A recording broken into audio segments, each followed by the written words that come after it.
তো বন্ধুরা, আজকের মেনু নিয়ে চলে এসেছি। আজকের মেনুতে কী আছে চলো তোমাদের সবাইকে দেখাই। আজকের মেনুতে আছে, এখানে দেখো গরম গরম ভাত। আমাদের বাঙালিদের ভাত না হলে একটুও চলে না, তাই তো।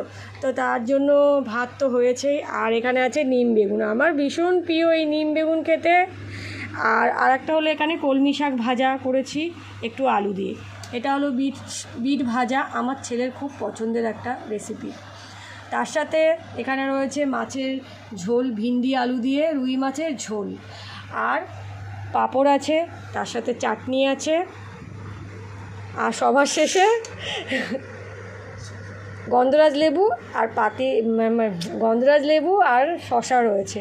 তো বন্ধুরা, সে খেতে বসে গেছে, তার আজকে পরীক্ষা আছে, ইতিহাস পরীক্ষা রয়েছে, তাকে এখন খেতে দিতে হবে। সে বসে গেছে খেতে, খুব তাড়া লেগেছে, তার পরীক্ষা বলে কথা, ইতিহাস লিখবে গিয়ে। তো তাকে খেতে দিয়েছি বন্ধুরা। ভিডিওটা যদি ভালো লাগে লাইক কমেন্ট করো। ভালো থেকো, সুস্থ থেকো।